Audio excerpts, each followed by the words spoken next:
Scanners detecting more trouble in Sector 9. No doubt it's the work of that nefarious criminal, the sworn enemy of the Galactic Alliance, the evil Emperor Zurg. Planetary Boogie. It's the Planetary Boogie.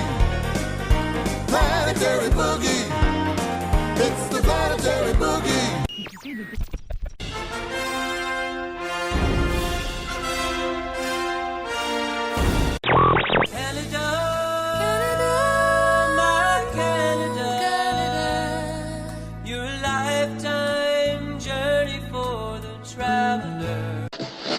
And now, the show that has the whole town cooking, the Kitchen Cabaret. WDW Radio, your information station. Hello, my friend, and welcome to the WDW Radio Show, your Walt Disney World information station. I am your host, Lou Mangello, and this is show number 545. And I'm here once again not only to help you have the best vacation experience when you go to the Disney parks, but I also want to bring you a little bit of that Disney magic wherever you are, not just with the podcast, but with my live videos on Facebook, books, audio tours, special events, and more. You can find everything over at WDWRadio.com. So one of my favorite aspects of Walt Disney World isn't just the food, but it's the wide variety of live entertainment. And over the past nearly 5 decades, we have seen so many different types of shows come to life on stage in the parks. From retellings of classic Disney animated films to some of the more unique concepts that included everything from a comic strip character from the 1930s to Barbie dolls, Chevy Chase and David Letterman, life-size Muppets, a pet detective, a sleeping bear, humanimals, a motorcycle circus in the skies over Epcot, talking turtles, and other characters that weren't even from Disney. Let's just say it made for a very interesting array of offerings and the subject of this week's show as we look at some of the extinct stage shows of Walt Disney World. I'll then have the answer to last week's Walt Disney World Trivia Question of the Week, and I'll pose a new challenge for your chance to win a Disney Prize package. Then stay tuned to the end of the show. I'll have more information about upcoming Meets of the Month, special events, my Momentum Weekend Workshop and Retreat coming up this June, your voicemails, and more. So sit back, relax, and enjoy this week's episode of the WDW Radio Show.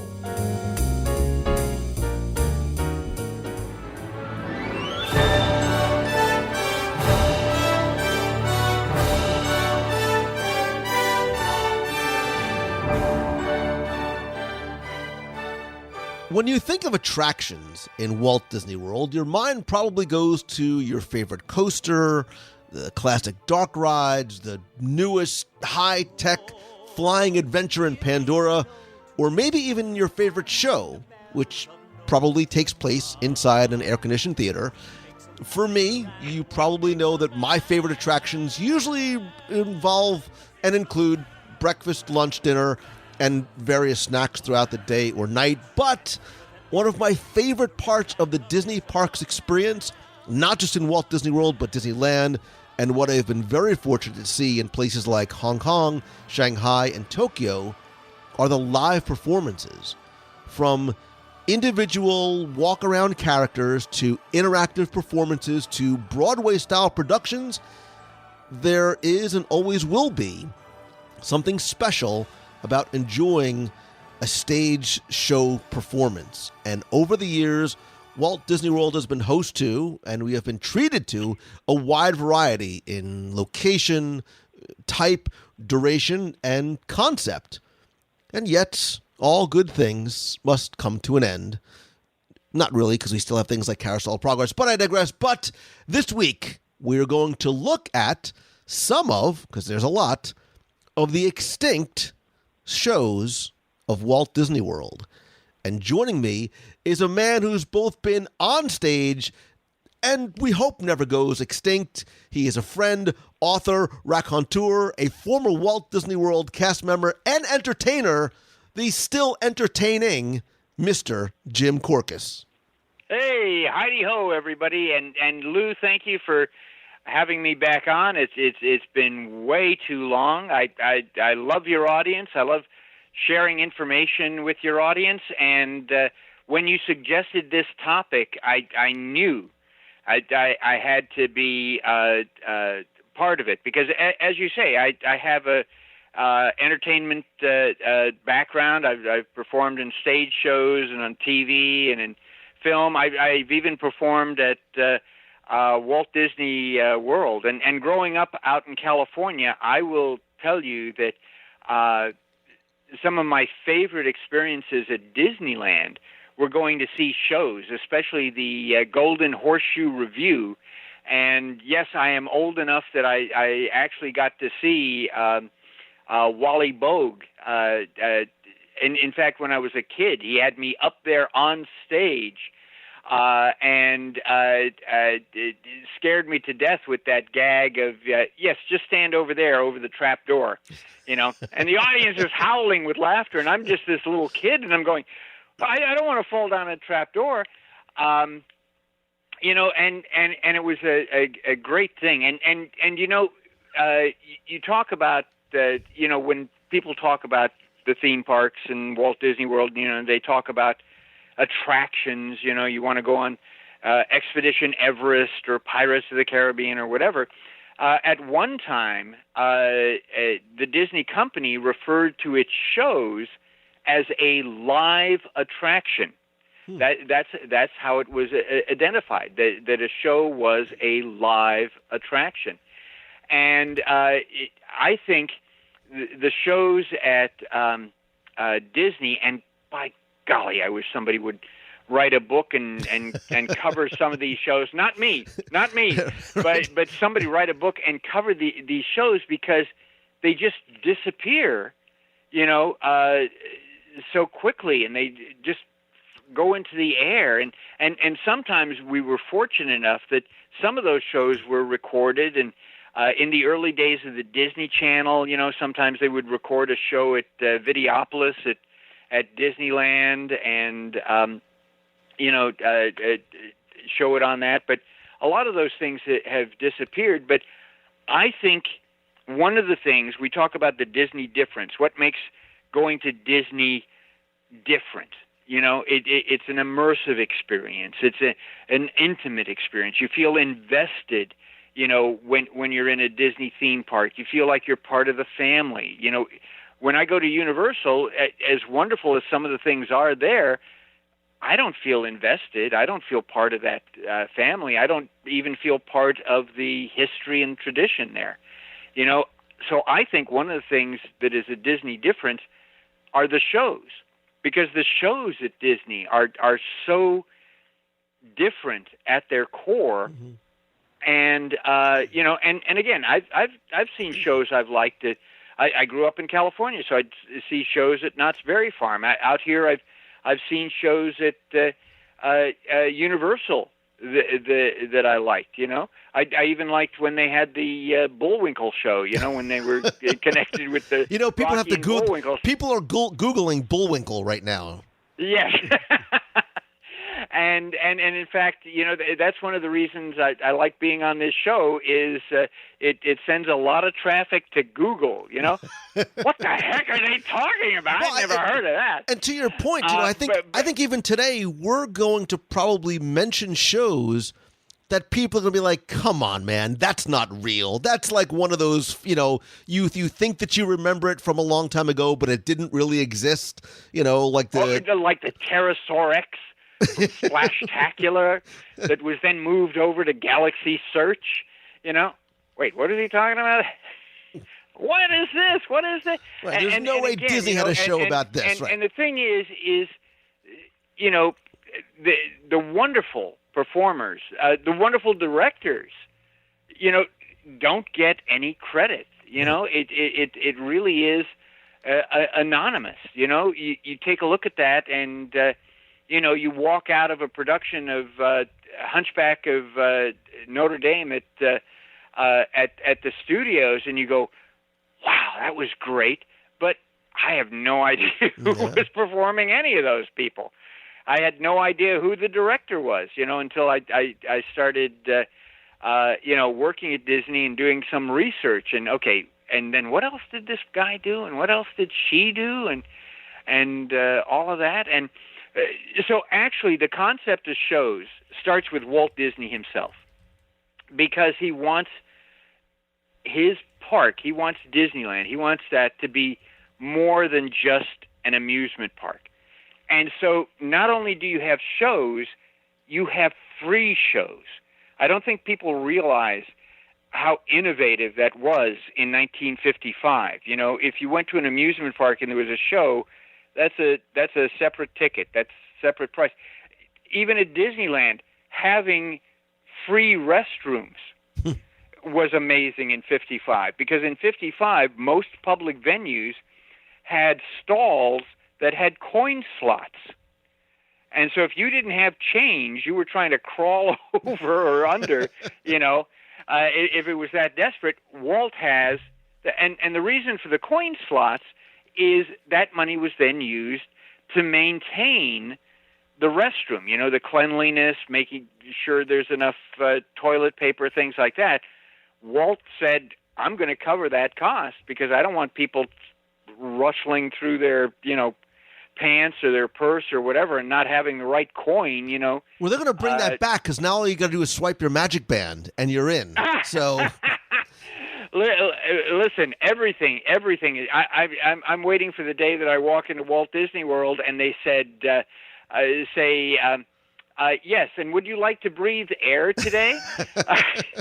You can charge that on your magic band here, or here, maybe on your app, you can, do that. But anyway, free entertainment. And so Walt, of course, had the marching band, and there was a bandstand, the Golden Horseshoe Revue, of course, the Dickens carolers at Christmas, the ragtime piano player at the Coke Corner, Dapper Dans, all of that.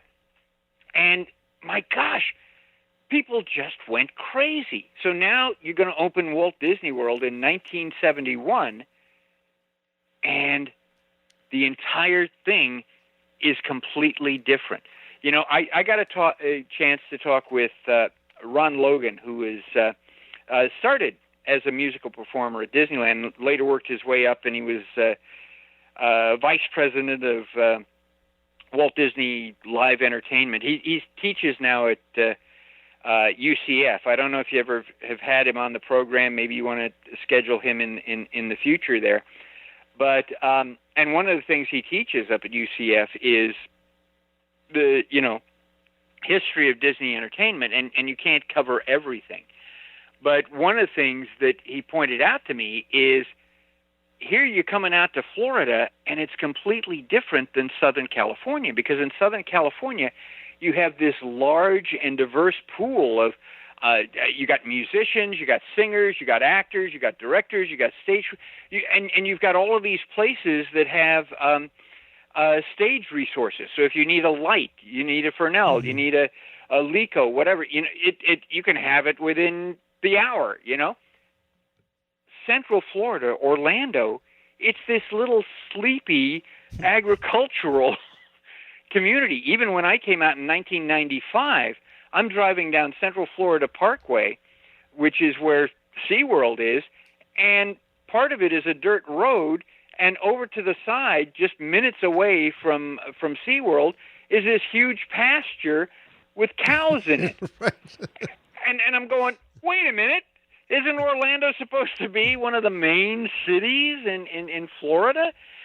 So you come out to Florida and you don't have the talent pool, to pull from. And then what makes it even worse is that Walt Disney World is even bigger. If you have a 16-piece marching band in Disneyland, it's going to be a 20-piece one at Walt Disney World, So they're holding auditions in Orlando and Chicago and New York and Los Angeles and Miami. And in Miami, they had to use the Eastern Airlines production center, because Eastern Airlines, the official airline of Disneyland, because Disney didn't have to go around the country to hold auditions, so they didn't have any location. They went to Las Vegas because they were looking for entertainment for the top of the world nightclub at the Contemporary. So I'll bet there are people here who go, what was that? You know, yeah, and there were top acts. You know, Mel Torme would sing there, people like that, but Mel Torme, you'd put him up in the Contemporary for a week. You know, that was the other big problem. You know, out in California, you could get this talent because they lived there. There wasn't talent that lived in Orlando, so now you've got this added expense of you've got to find housing for these people, you know, or at least temporary housing, you know, and relocation expenses and all of this. And then also on the East Coast, the talent was just, there were people eager to get a job at Walt Disney World, just like today, you know. I know of people who say, I would even just pay Disney, you know, to have a job as an Imagineer or as an animator or to work there, whatever, you know. But once you get the job, you have to realize it's a job.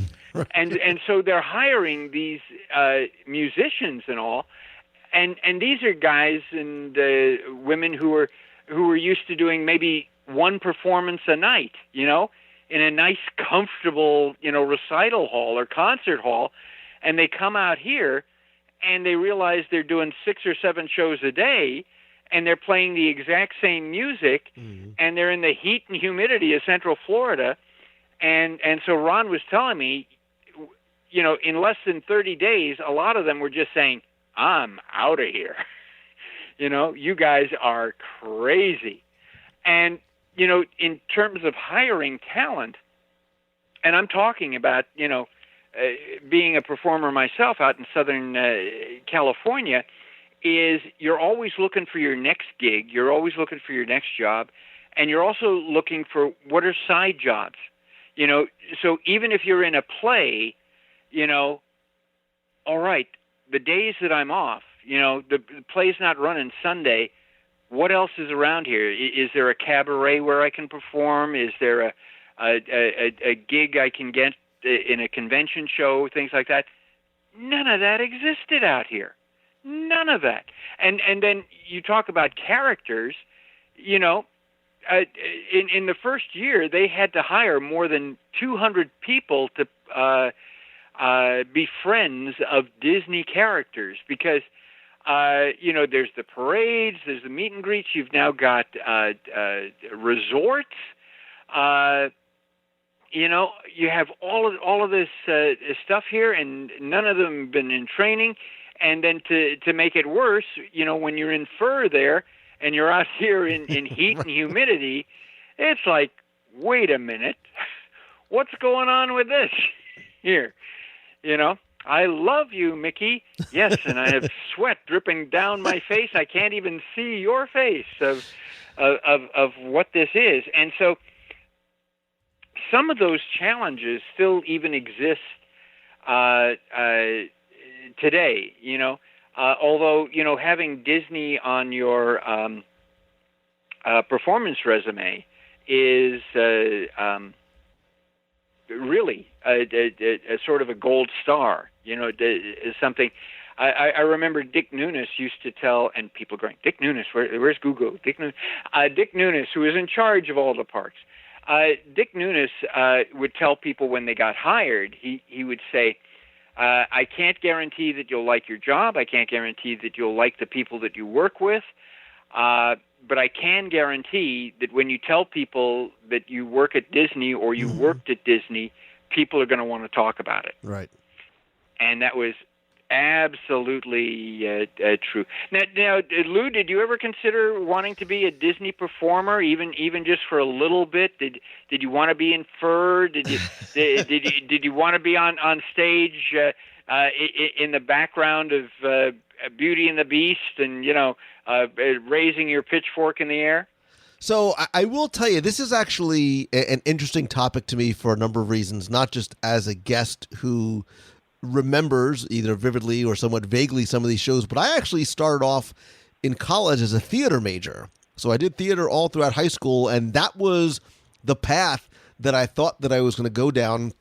And To be honest, I look back and there's a small part of me that says, wow, I wonder what if I had ever been a cast member, what that experience would have been like. And I don't regret it at all because I don't think I would be here if I ended up, if I was a cast member.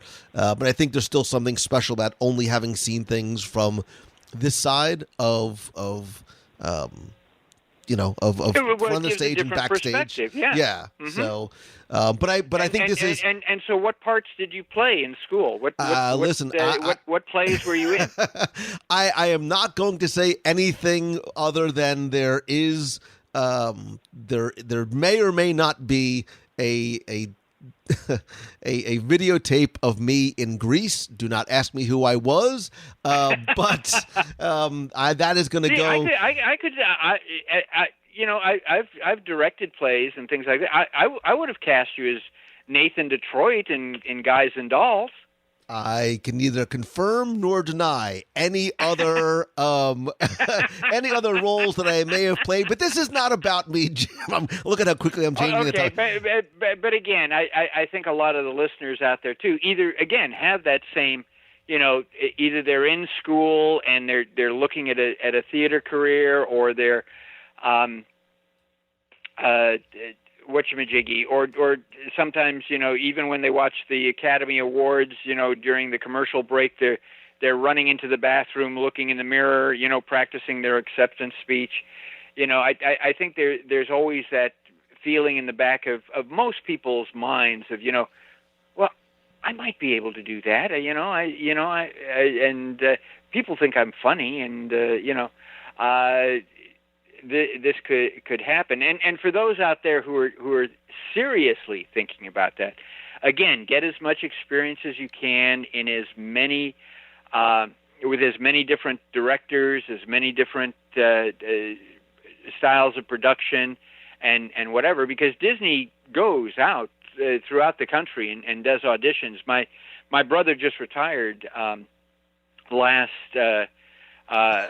year, but he was the casting director for Walt Disney World, and he would fly out to places and watch these things. And at your audition, you only have, a short amount of time to really show, yes, what's going on. You can produce, because that's the toughest thing when you see somebody audition as a director. You've got to decide, is this the best this person is ever going to be able to do, and if it is the best, are they then going to just fall back or get worse, or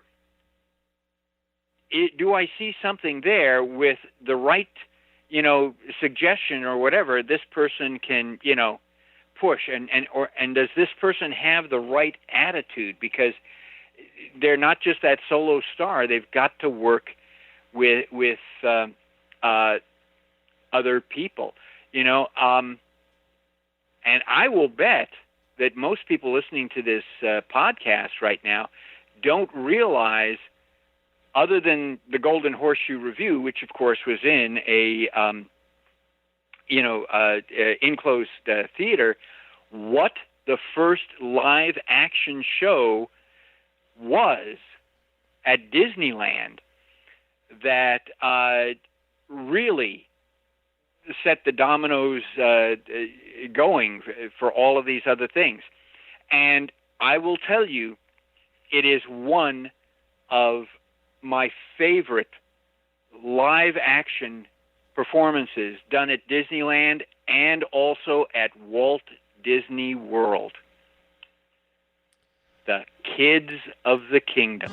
Oh, yeah. Kids of the Kingdom first appeared at Disneyland in 1968. They at the time they were modeled after groups like Up With People, Up With People, you find them, and the Doodletown Pipers and all this. And so basically what you've got is you've got these sort of young college-age, clean-cut, perky, upbeat, performers singing upbeat, perky songs.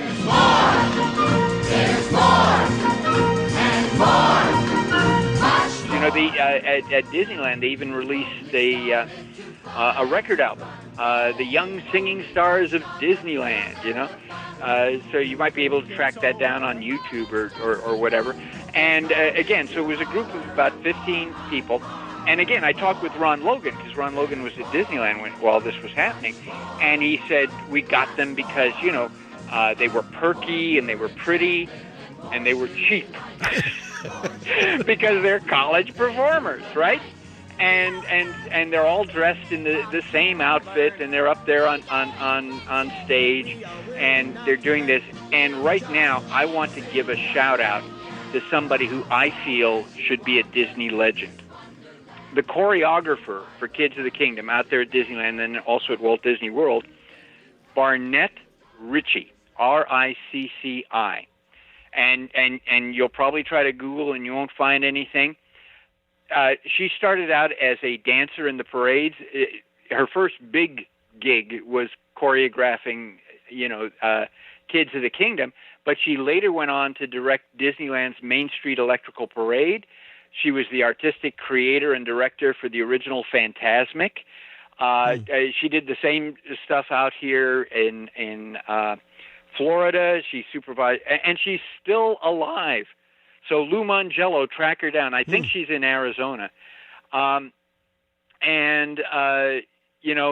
gosh, nobody knows this name except some of the people who worked in Disney Entertainment, and she was responsible for some of this great entertainment that we saw at both Disneyland and Walt Disney World, and Kids of the Kingdom were it. And Kids of the Kingdom did a show called Disneyland is Your Land, and then a version of that was performed out here at Walt Disney World. Disney World is Your World, but they're out there, and Disneyland is Your Land. What a great stage show! It had, of course, it had the theme song that kept repeating, but each of the sections had a segment on each of the lands that were out there. They out here in Walt Disney World, they also did a show called Showbiz Is, which had Broadway and holiday tunes. And Ron Logan joked, he said, "Showbiz is what?" What is it? I don't know. We just put them up there, and that was doing it. But I saw Kids of the Kingdom, and I will tell you, and their costumes changed. Originally, the costumes were, white, because nice and clean, with this red and I think there was a gold trim as well, too. And oh gosh, those Disney girls, it was just like, oh my gosh, and they had legs that just went on forever, and it's like, okay, I want to just don't you want to go over and ride this ride? No, I want to see the show. So that's my memories. And so I'm not sure if this is one of those false memories like the Sinbad movie of Shazam, but didn't they play at the old Fantasy Fair in Fantasyland? Yes, and also the Tomorrowland Stage Theater was that, and out here in Walt Disney World, they also played on the Tomorrowland Terrace stage. Right. the stage that would raise up out of the ground there. And again, they were the utility performers. Because again, you just have this mobile group of, and I think the group got cut down to something like 8 or 10 maybe.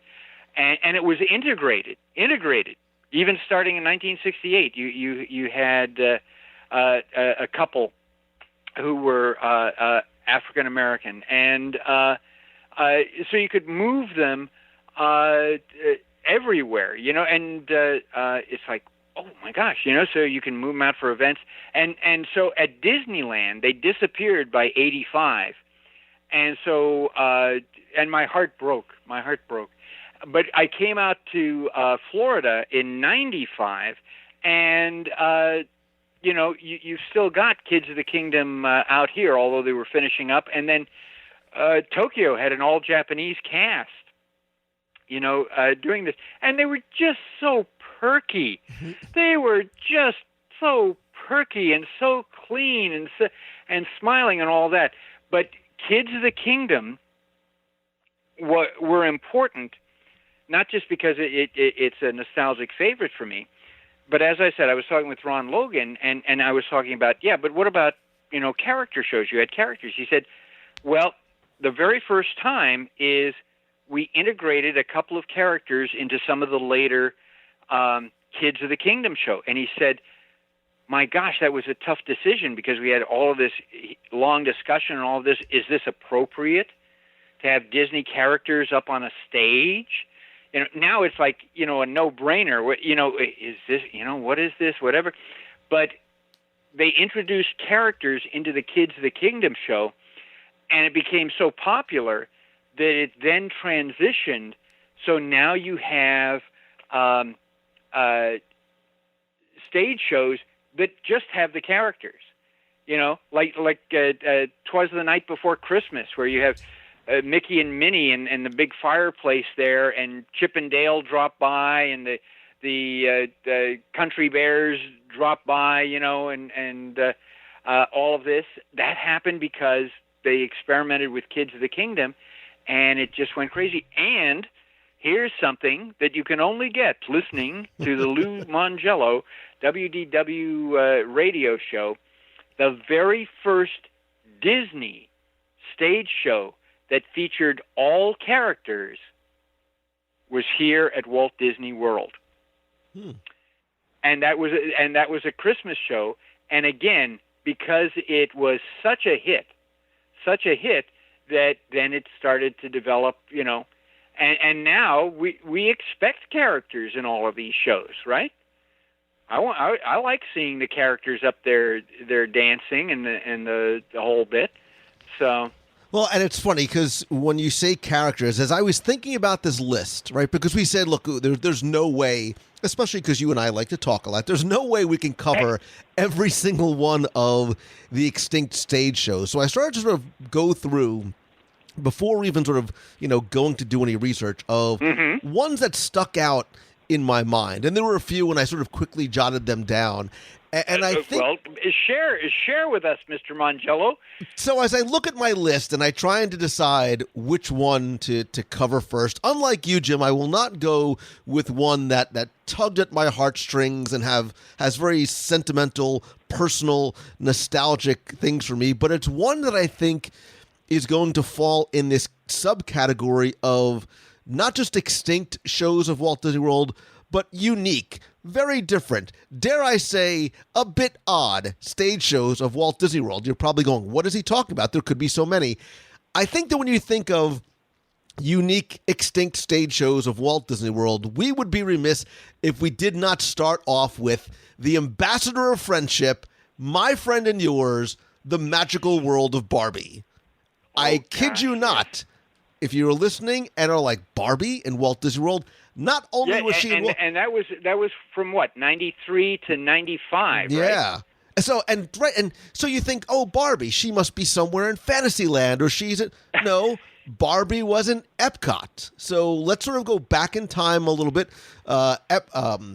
Disney. And actually, I think this show gets a bad rap. A lot of people use this as an example of, how does this blend in with Epcot or whatever? I think entertainment, given the idea that they had to come up with a show that had to have Barbie because you now have that relationship with Mattel, so you've got to reinforce that. And it's got to connect with, the World Showcase. I think what they came up with was pretty darn clever. So go ahead. Tell us about the magical world of Barbie, and I will bet you still have the VHS tape of Barbie's birthday party, which has some clips from the show. Not only, Jim, do I have my library of VHS tapes, but I also have many of the wonderful, oddly enough, believe it or not, they came up with commemorative Barbie, like Disney fun Barbie dolls and the 4 Parks One World doll. I have them all just lined up, hermetically sealed on my credenza. So that's your 401k That's plan, it. right? Exactly. So Disney and Mattel have this agreement in place. So it's an interesting way to sort of create something that came up from the product-based relationship to something that is a stage show. Now, and from what I remember and what I saw in my research, there were multiple versions of the show. And when I say multiple versions, there was the day 1 version and there was a day 2 version, which was different. They actually rewrote the show. They rewrote some of the show from day 1 to day 2 because there were a variety of different segments, right? So let's sort of go back. They took Barbie through a number of different stops around the world, including places that were not in World she's Showcase. The ambassador of friendship, right? So that's why she's going around the world visiting her counterparts, around the world there. Right. So she stopped in France. She went to Paris, but she also stopped in Australia, which was obviously still not in World Showcase. The outback of Australia and the jungles of Africa. You're right. And there was Wombat Dundee in there who made a joke about throwing a shrimp on the Barbie. So yes. I think they decided to make some changes to revise a little that. But so it wasn't just Barbie and Ken. They had Skipper and PJ and Todd and Brad and Stacy and Jazzy and all these very 80s of course, names. You've got to have that. And of course they're constantly changing clothes, and there are plenty of stunts happening on stage. You have performers on skateboards. You have inline skating, trampolines. I remember trampolines. Mm-hmm. Yeah, And do you remember how Barbie and Ken arrived at the American Gardens Theater? Well, and I think that's the thing. When you think of the magical world of Barbie stage show, there's a couple things that I remember. So one was this show ending with doves being released and then shooting off fireworks, which probably was not the best idea in the world. But it was how she got there and how she left, and every part of this is one of those things that people say, no, it's impossible that Barbie arrived by car on the promenade.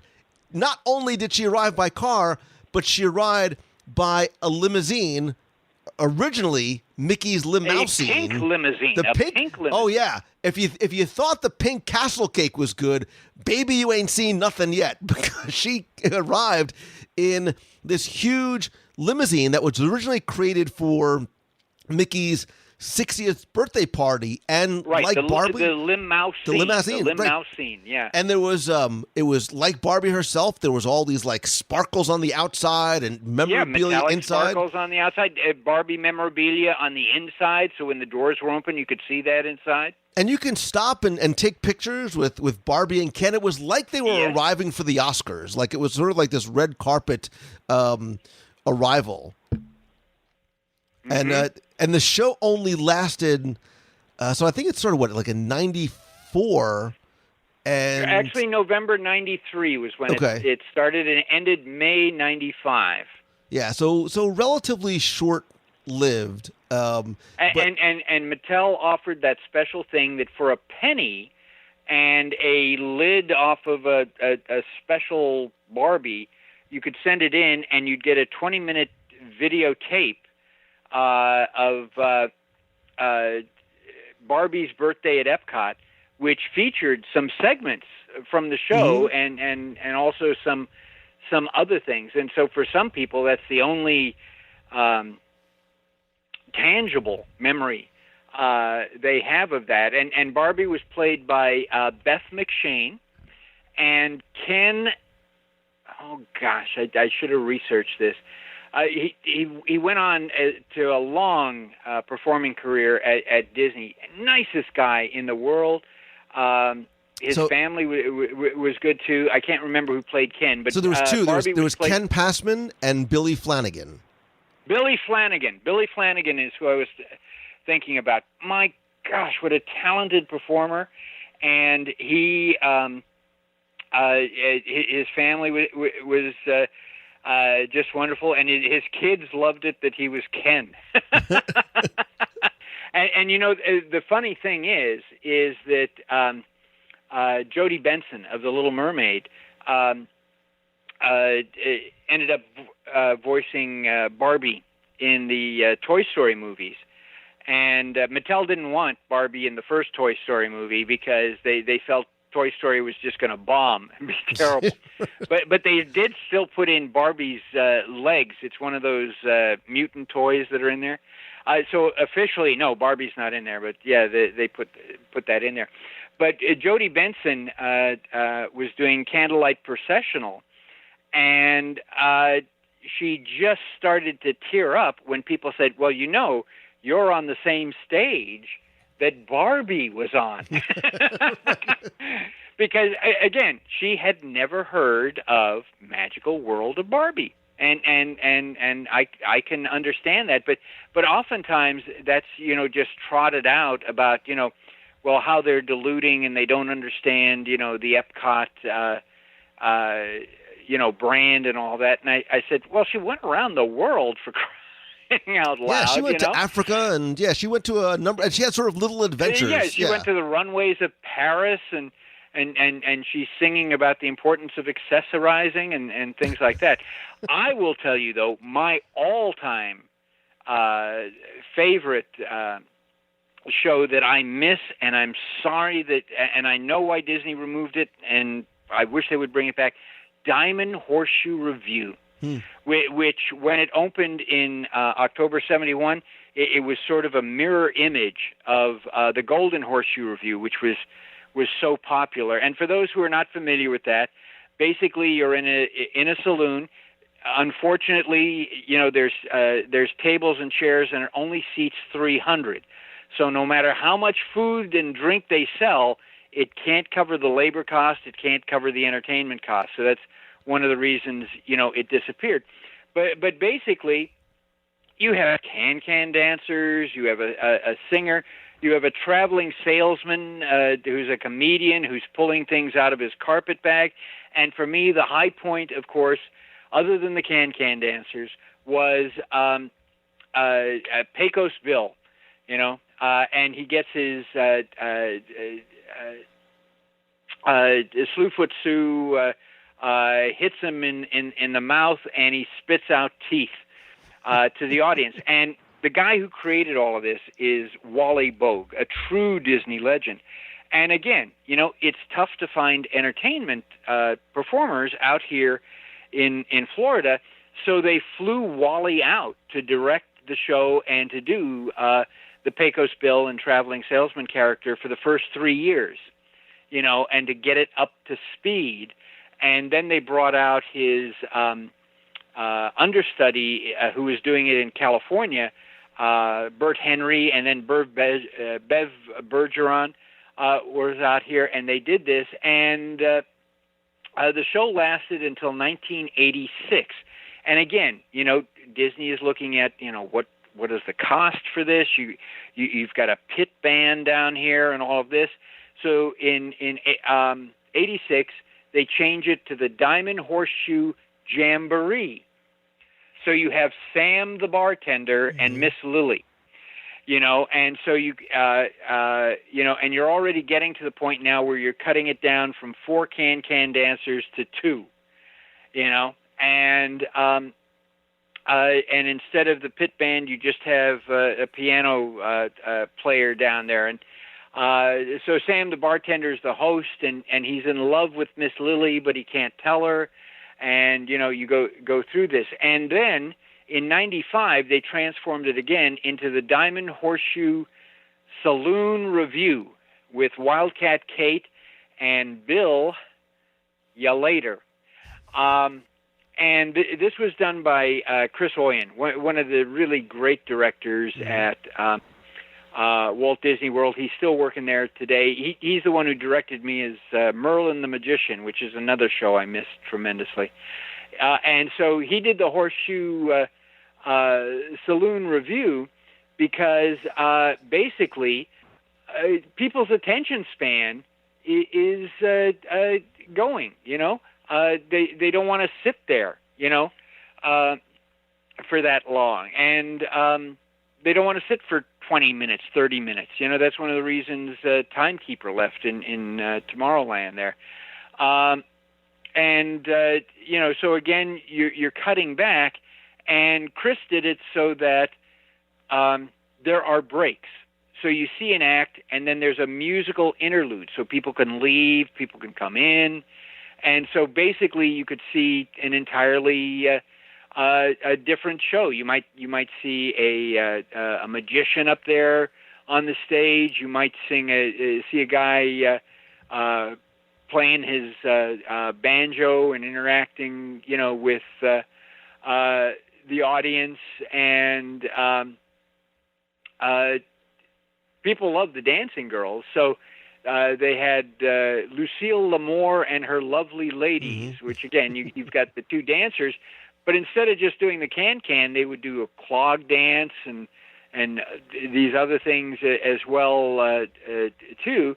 And so they were desperately looking at, how can we, keep this thing surviving. And the reason the Diamond Horseshoe survived as long as it did is Dick Nunis loved it. Dick Nunis loved, just like Walt loved Golden Horseshoe out in California, Dick Nunis loved the Diamond Horseshoe out here in Florida, and some of his senior staff loved coming in and, flirting with the waitresses. And this was not run, believe it or not, by food and beverage. It was run by attractions. And so again, you're just not making the income to cover the labor and the performers, and then again, it's capacity. And so once Nunes leaves, you've got the bookkeepers taking a look here, and they say, we're only entertaining 1,000 guests or so, a day, and compared with the number of people coming to Walt Disney World, and again, when it was the Diamond Horseshoe Review, it was so packed you had to go early in the morning and get reservations on Main Street, or else you didn't get in to see the 4 or 5 shows a day. Yeah, this was something that I remember, because my dad, I'm going to get all weepy, my dad loved this show. So first thing in the morning, what does little Lou Mangello want to do? He wants to go and ride rides and go with his dad and have his dad push the pedals, obviously, at the Speedway.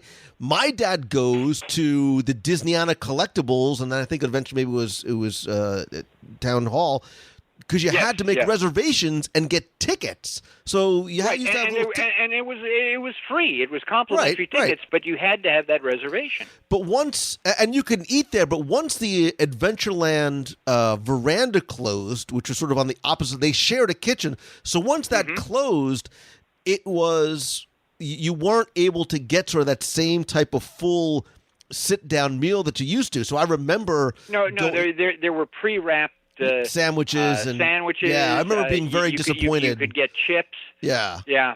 And I think Del Monte was a sponsor for a while. So I remember sort of going there and saying, oh, my dad would be disappointed, because they don't have the full menu and it wasn't the full show. And then it was the Goofy Country Dance and Jamboree, and then it was the Toy Story show. And what they did is they removed all the tables and chairs, and you had characters from Toy Story, Woody, right, and Jesse, and Bullseye, and all that you could sort of meet and greet.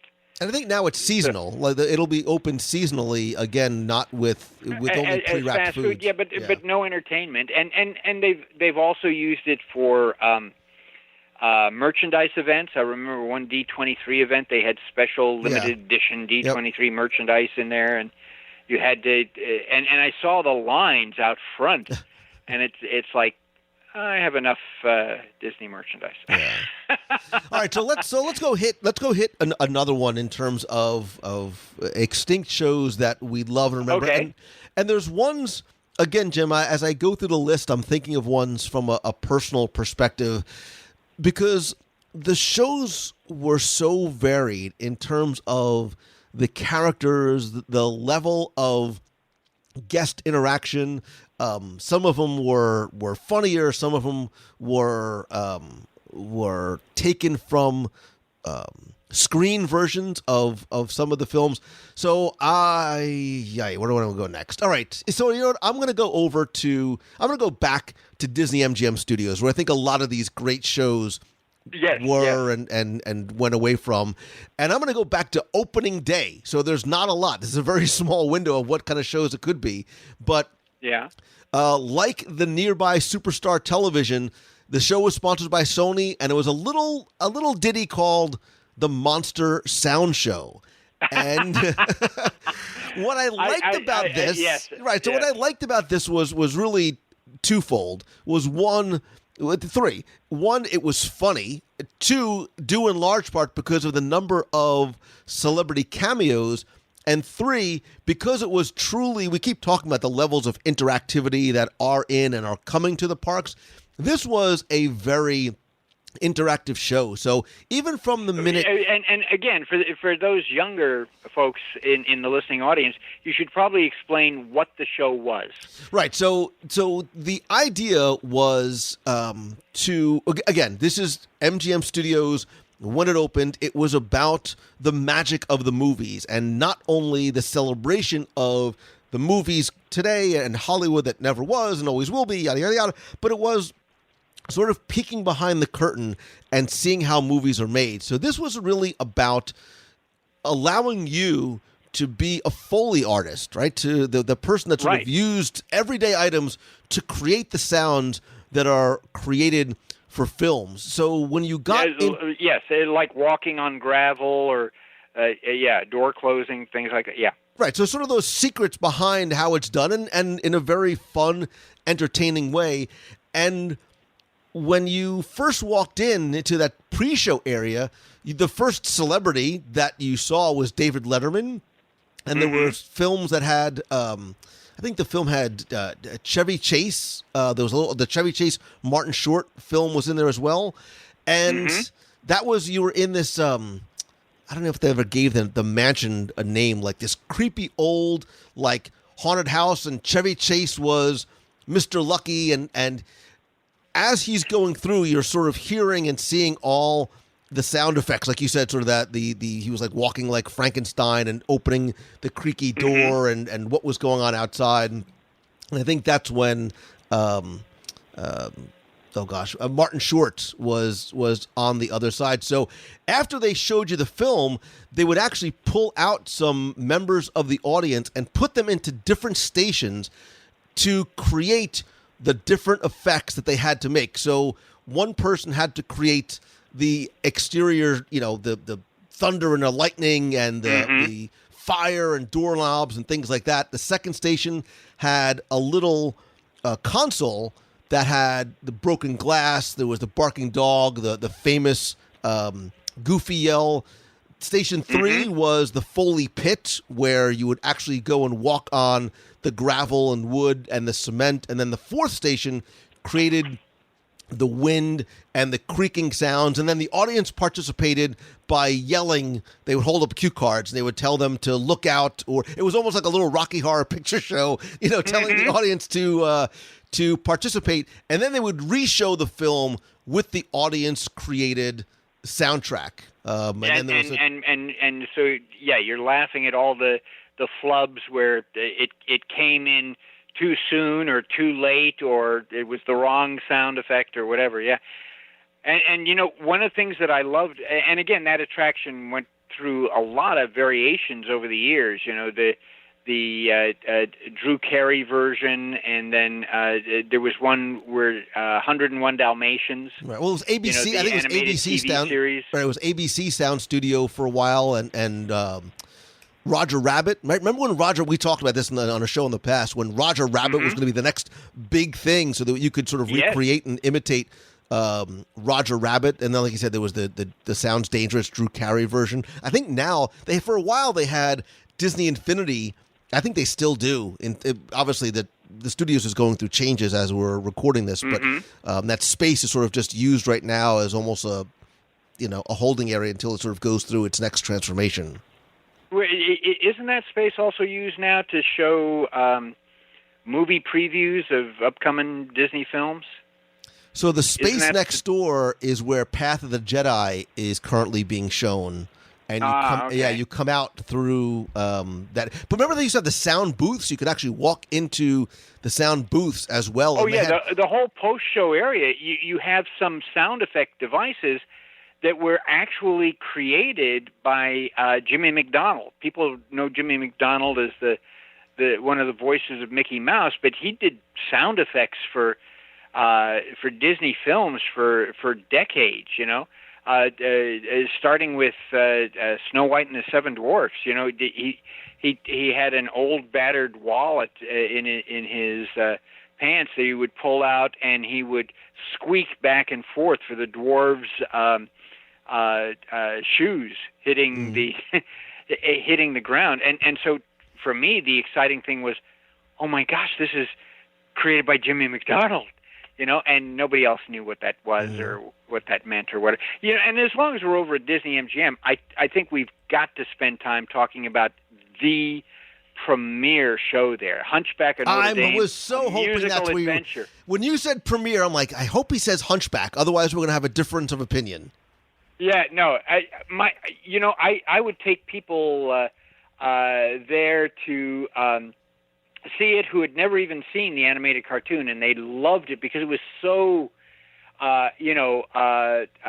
theatrical. It was like, you know, oh my gosh. And again, just like Beauty and the Beast, this show opened the same day the film opened, was released to theaters. So 1996, and it ran to about 2002, and it was like, this is the show that's never going to die because people just, you know, are going crazy over this. And I never got out to Disneyland to see the Hunchback show Festival of Fools that they did out at Big Thunder Ranch, but it didn't make any difference to me because it's like, this is the show.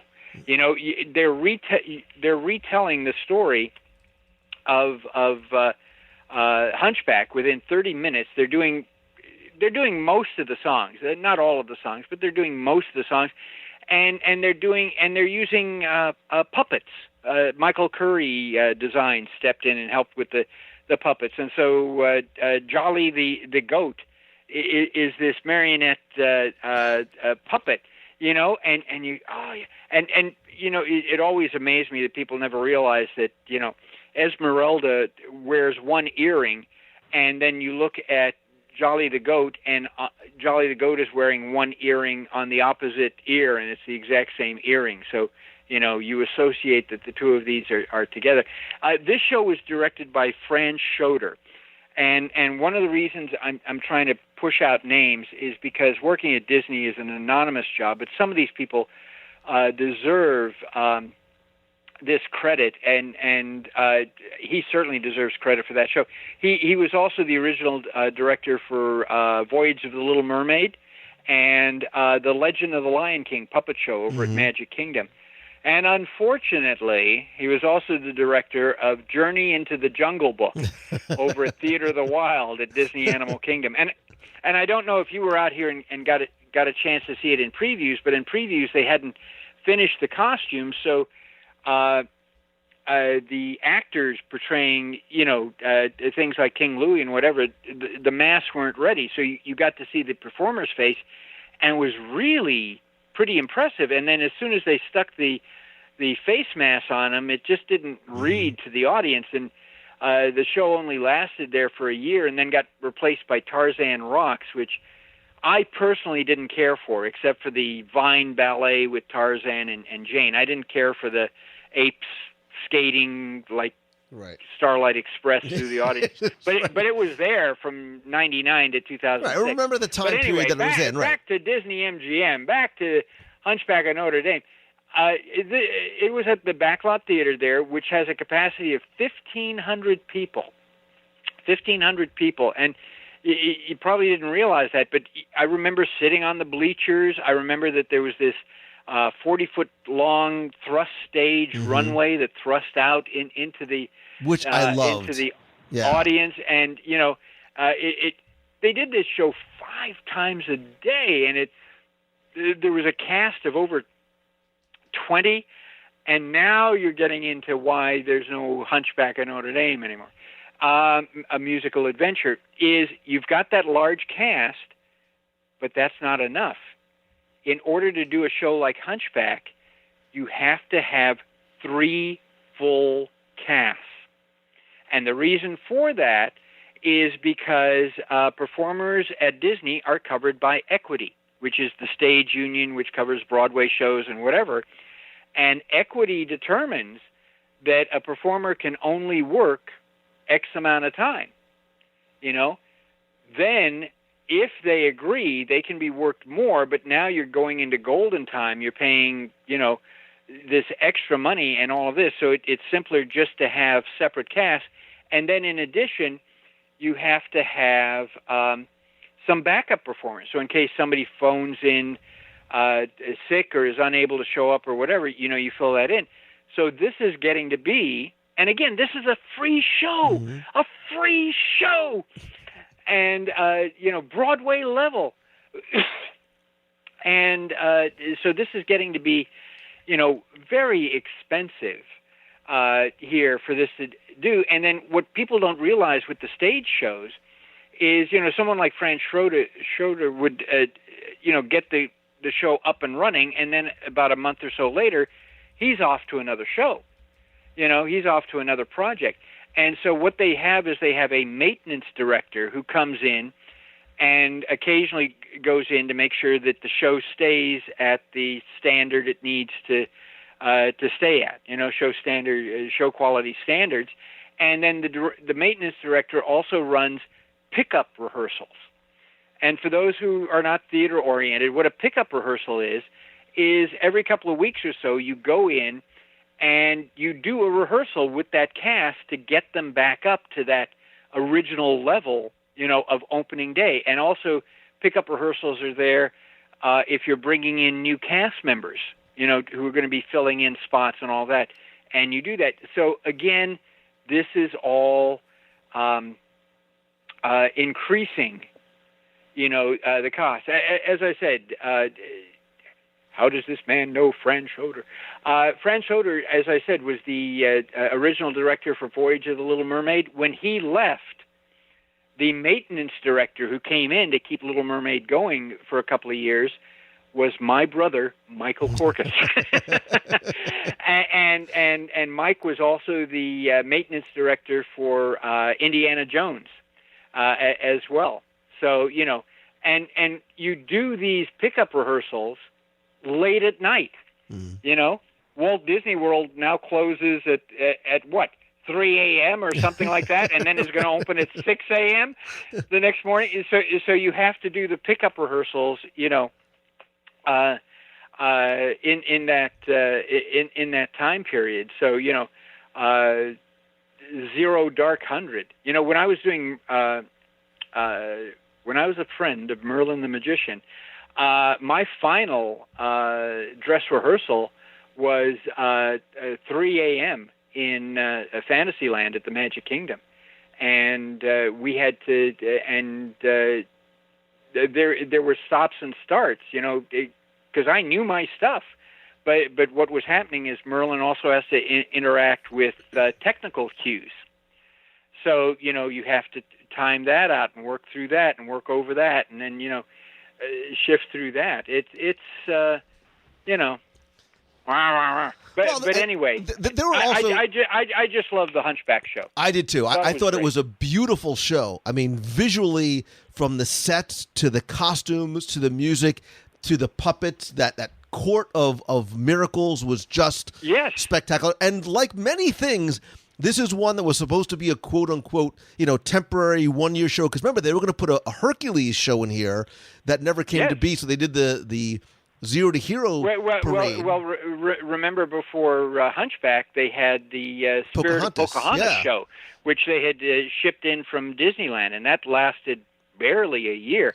Yeah, a lot of people forget that most of these shows are only meant to last for a year or two. When Animal Kingdom opened, Pocahontas and her forest friends and Festival of Lion King were just supposed to be placeholders for 2 years. That Beastly Kingdom was going to be coming, and so this just needed to fill that gap, and so they went on the cheap with both shows. Well, just to get that done because and again, you can't tell whether an audience is going to fall in love with the show or not. Who would have suspected that Beauty and the Beast at the studios would still be running since and still packing the house, and they still pack the house. And of course, they rewrote the show so it's chronological, and they did some changes. But basically, that's the show. Yeah. But the other thing that it's not really this show, but this space had one of the big issues was that it was an open air theater, and it's in Florida. So you might think of the backlot theater as, I remember going to see Star Wars weekends and all the shows in there, and it was so wonderfully air conditioned. That was not the original theater. This was an open air theater. I remember sitting there on some incredibly hot summer days, and if you're closer to the back of that theater, it could get a little toasty in there, even with the fans and things like that, because it's not just the sun, but it's the lights and it's the people. So, and you think, why does Disney keep making these choices? Because the same thing happened at the Tomorrowland Theater, and the same thing happened at Theater of the Stars. You talk about when the studios opened. There at the front entrance where Sunset Boulevard is now was this amphitheater, Theater of the Stars. Right. And the first show they had there was Hollywood with the Disney characters and the Disney girls dancers. So this is the next generation kids of the kingdom here. And they also did shows like Dick Tracy Diamond Double Cross and Pretty Woman with Miss Piggy coming in there towards the end. But again, it's not covered.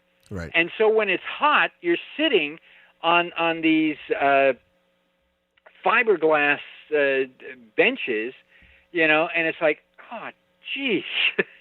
I must really, and then sometimes if the sun was in the wrong position, that's in your eye, And then they introduced Beauty and the Beast live on stage there at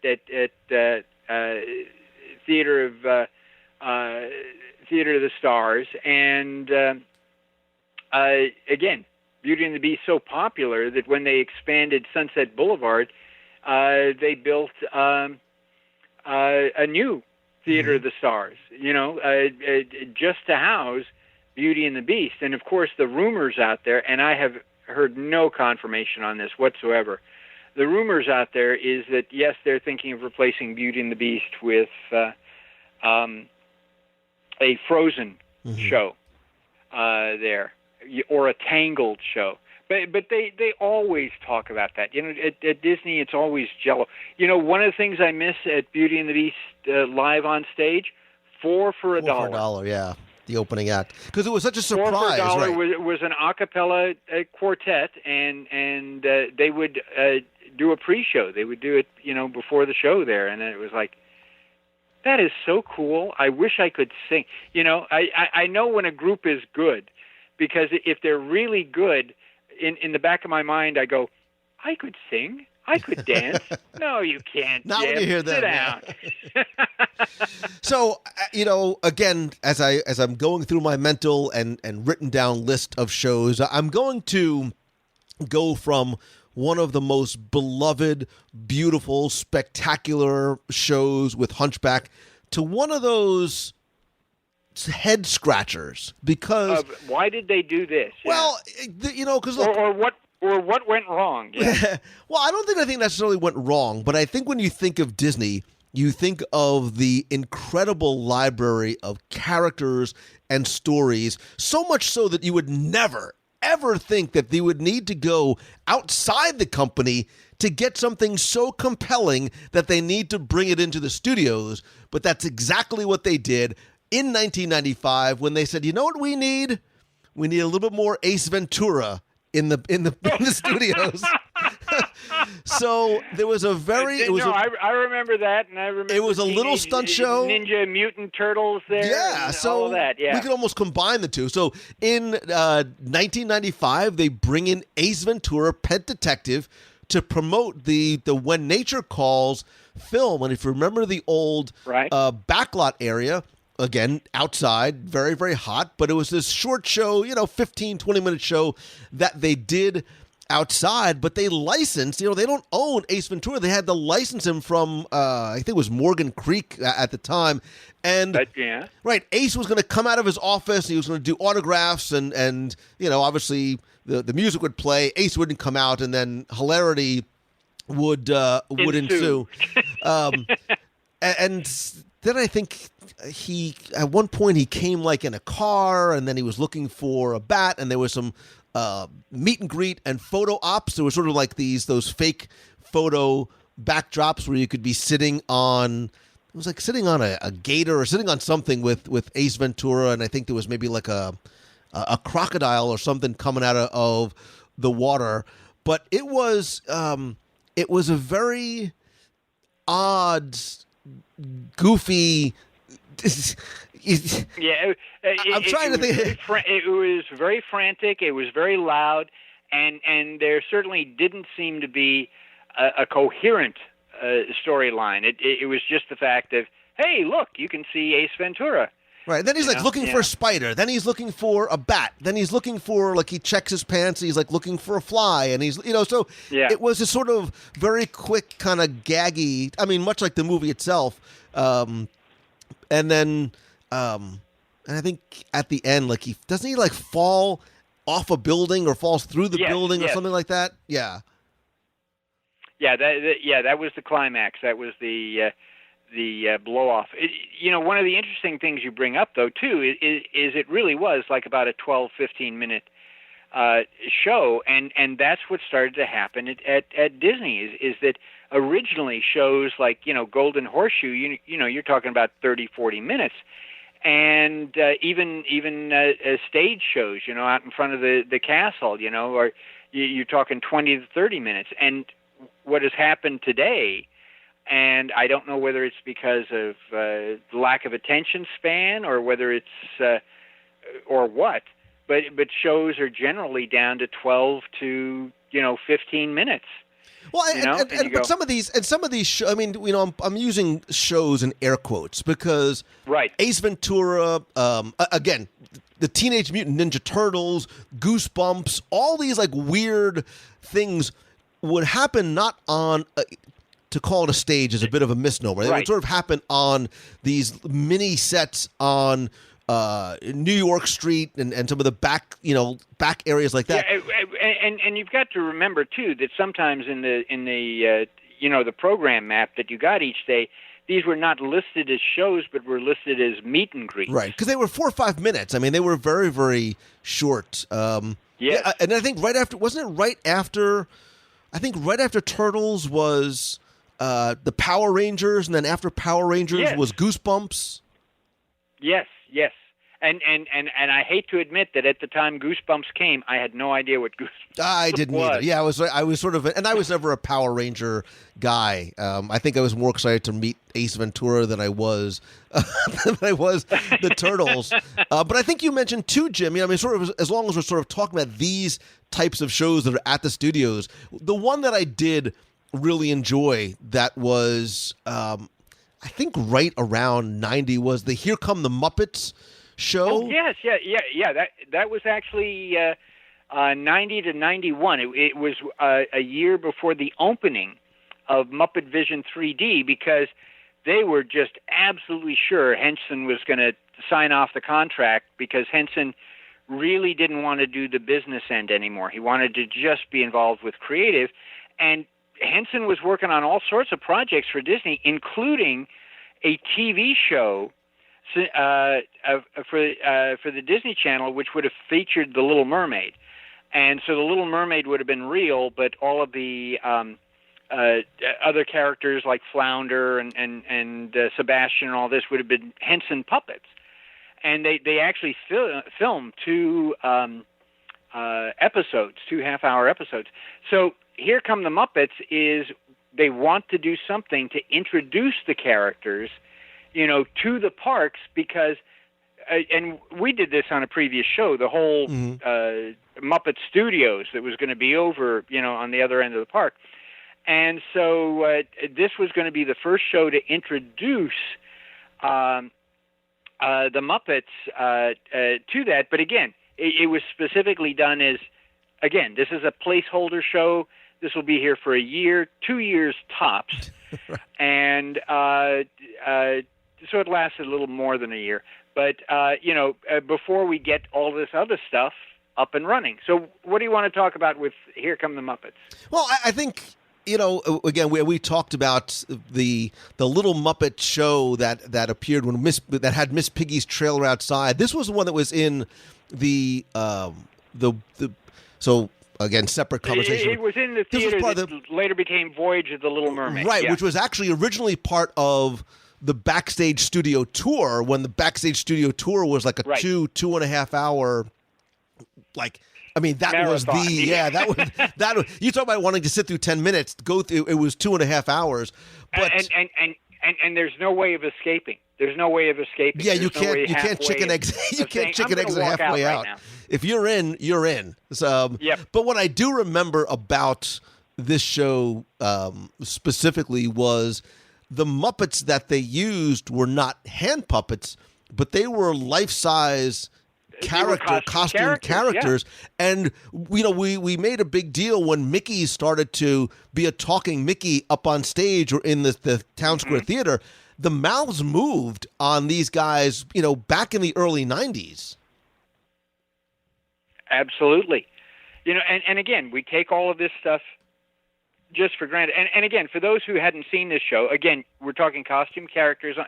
Kermit is on stage. And he's waiting for the show to start, but the other Muppets are late. They haven't shown up. And so on stage, they have this massive video phone. So you can see the person talking at the other end. And so Mickey Mouse calls up and says, well, how's the show going, Kermit? And Kermit, oh, it's just fine. And then Kermit starts to panic. So after Mickey Mouse hangs up, Kermit calls the operator.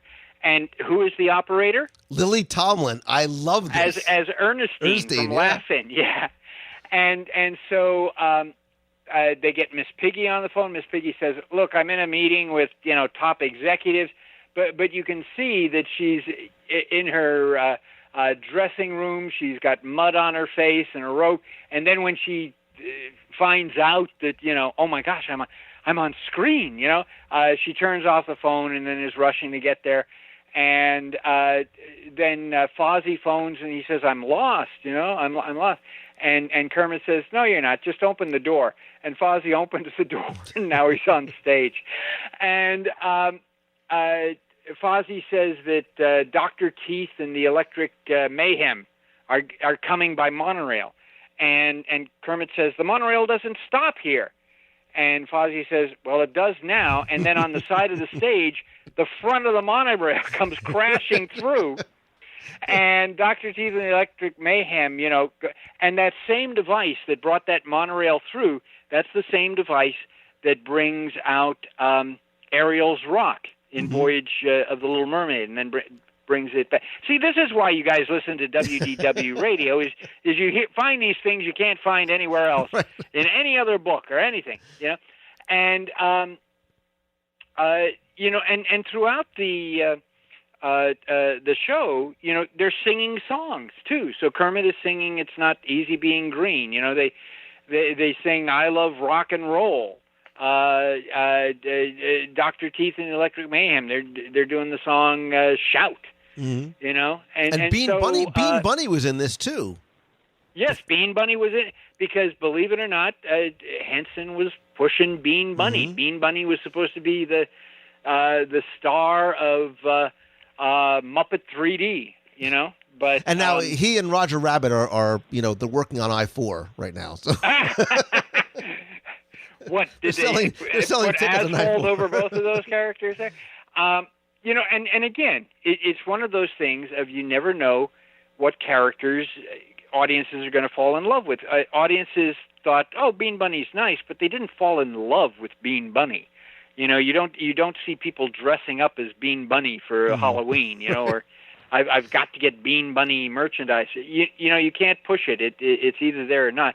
And then when the show closed, as long as we're talking about live shows, there was another live show out back by Mama Melrose, just by the exit of Muppet 3D. Muppets on Location, Days of Swine and Roses. You know, which is basically, and you did have the Muppet puppets on some of these, and the premise, of course, is that they're filming a show. I don't know whether it's a TV show or a movie or whatever, and but that closed in '94 because, again, unfortunately, Jim Henson passed away before he signed off the contract, and then Eisner went on the cheap and went to the Henson family and said, "I know we negotiated such and such and such and such a price, but now that Jim's no longer here, he was a major asset. We're going to cut back, the offer." And the Disney and the Henson family was just appalled, and so that never got signed off until, later Bob Iger came on board and sort of mended some bridges there. But yeah, there were, and I'm sure that one of the things you're going to ask the listeners is for them to write in to the comments and the phone in and say, what was one of their favorite shows, at Walt Disney World? And what show would they love to see come back, to Walt Disney World? I kind of dug the Muppets on Location, the Swine and Roses, because it was like informal outside, and the songs that they played were it ran the gamut from like yakety sax to feelings to there was a lot of show tunes and I think wasn't the grand finale like Everything's Coming Up Roses, like Miss Piggy did her big finale. So I dug that, and I like a lot of these shows that take place outside in some of those quick. But there's a couple other big ones that I think that we have to hit, and I know that we're going long, but who cares? Because this is a lot of fun, and I like going down memory lane. I'm going to go. I'll try to limit my comments. Go I'm going to try and do this. Hit some of these big. All right, so I'm going to go with the sentimental favorite, and I'm going to try not to cry, but my kids right now are, God help us, they're 15 and 13, and they loved watch. Let me rephrase that. I loved watching Bear in the Big Blue House with them on TV in the morning. The original version. The original one, right? So this is where, because they kept adapting, yeah. Right. So where the old soundstage restaurant is where the Playhouse Disney Live on Stage was. So the theater was very much the same. You sat on the floor. But here, and this only ran for about 2 years, but it had Bear and Tutter and Pip and Pop, and the cast member came out, and they sang the goodbye song and the moon song, and it just sort of continues to hit me in all the feels. The show just had such heart. Yeah. And I thought, in terms of a character, the Big Blue Bear himself was just, you fell in love with him. He was, and he was a Henson character. He was a Jim Henson character. Later that I noticed that. Well, how is he operating? Because I know one hand is going up through the neck, to operate the mouth, and there's another hand, operating the arm. How are both hands being? And then I saw that there was a wire, so that the performer. I'm not listening to this part. As in my mind, that was Bear up on stage. Was just so wonderful that he could move in such a way that it didn't even occur to you, how is this being done? It's just, well, this is real. This is real. Yeah. Yeah, I loved it. And then the Luna, the moon, and I love, and I still to this day, although my kids obviously are younger, when I go with people with young kids, the audience participation and interaction is just wonderful. I don't have any, emotional connection to this newer generation of Disney characters, but Bear in the Big Blue House in that show, and then he was in the Stars and Motor Cars parade too. But I love the sets, I love the music, I love the characters. I loved that show so much. Was there ever a Kim Possible show? I loved Kim Possible. There was a Kim Possible walk-around character in that sort of backstage but I don't know area. if Kim Possible was ever in one of those shows. I loved Phineas and Ferb. I love Phineas and Ferb. Yeah. I thought there should be a Phineas and Ferb show. And we're not even going to be able to get to things like Kaleidoscope and Epcot Center, Daredevil Spectacular, and Splashtacular, and all of that. But what are some of your other favorites there? Jim, listen. Somebody in their car, on the treadmill, walking their dog, feeding their kid, is yelling, going, "Mangello, Corcus, how have you not mentioned the greatest stage show to ever grace the Walt Disney World property with arguably the most important popular character in Disney history, which is Dick Tracy's Diamond Double Cross?" Oh, yes. Oh, yes. Because this was a big deal. Dick Tracy was going to be the thing. This was it. This was going to be a big attractions, things like that. And, and again, this is why I'm very forgiving of entertainment. They had to put the show together before the film was finished.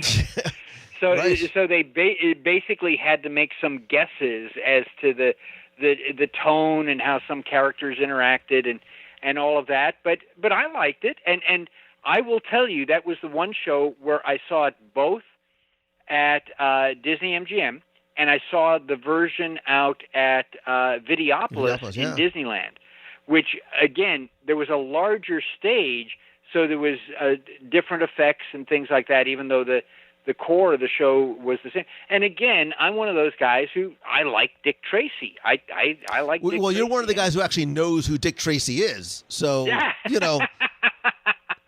That's very true. But this was a big deal. Now, remember, so this was the beginning of what was going to be the Disney decade. I think they paid Warren Beatty in 2019 dollars about $90 billion to do this, and it was Al Pacino, and it was Madonna. And this was like a half-hour show, so this was not one of those 4-minute, have him come in, do a little stunt, and leave. This was a big half-hour show that they put on at the old Theater of the Stars before it was the new Theater of Stars, and it only ran for less than a year. I'd be surprised if we did a show of hands by people in the... Yeah, I think you're right, and for the premiere of the movie was over at the AMC Theater at Pleasure Island, and your ticket was you were given a Dick Tracy T-shirt to wear. That was the ticket to get you in to see the show.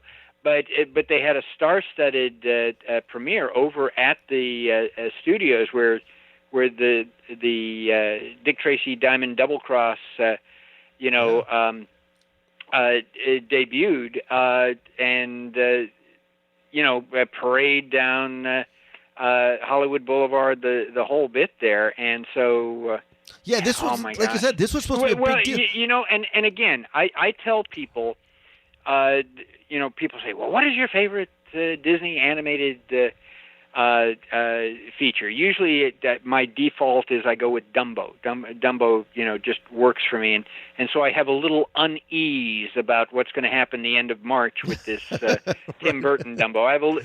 Even though I know it's not a sequel, I know it's not a remake, I'm just a little uneasy there. But I have found that every Disney animated film is somebody's favorite. I dated a girl named Tracy who I was just absolutely in love with, and her favorite film was Aristocats.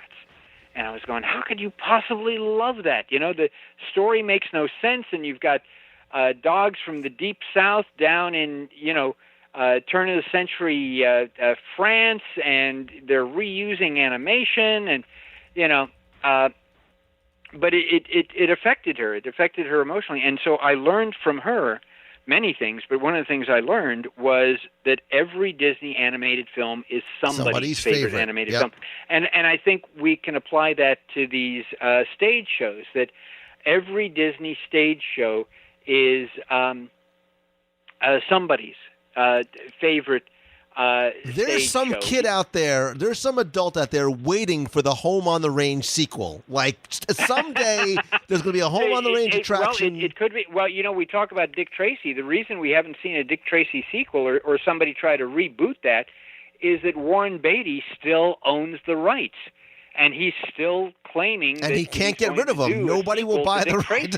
Right, because who wants to see a story about a character whose main bit of technology is his remarkable two-way wrist radio, which is called a phone.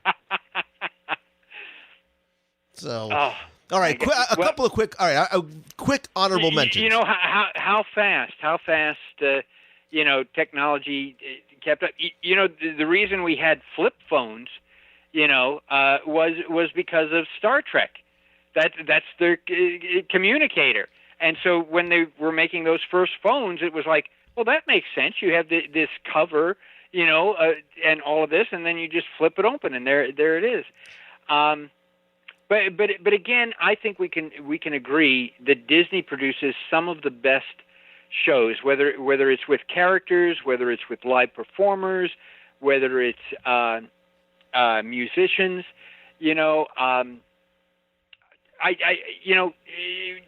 We would love to hear a steel drum band in Adventureland. We would love to see a spaceman and spacewoman walking around Tomorrowland. Things like this. This is all part of the show, and it's all free. Yeah, it's all free. And one of the things that we don't realize is the success of Beauty and the Beast live on stage at Disney MGM Studios.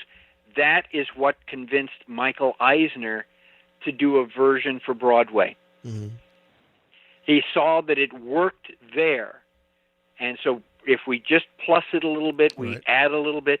And so the fact that we have all of these wonderful Disney shows on Broadway, I always thought they should just take the Cirque du Soleil theater and convert it into a theater and have touring shows, traveling shows of Disney's, Broadway shows, and even the shows that didn't make it, that died out of town or didn't last on Broadway as long as they thought. Well, I think what's coming there is it makes perfect sense having Disney characters in it, and it's going to breathe new life, not just into that theater, but into even that section of Disney Springs, which I think is also going to. It's hard for me to keep remembering to call it Disney Springs. All right, I have to quickly go through a bunch of honorable mentions that almost were very high on the list. I loved. If they brought it back tomorrow, I would be thrilled because it only lasted like 3 months.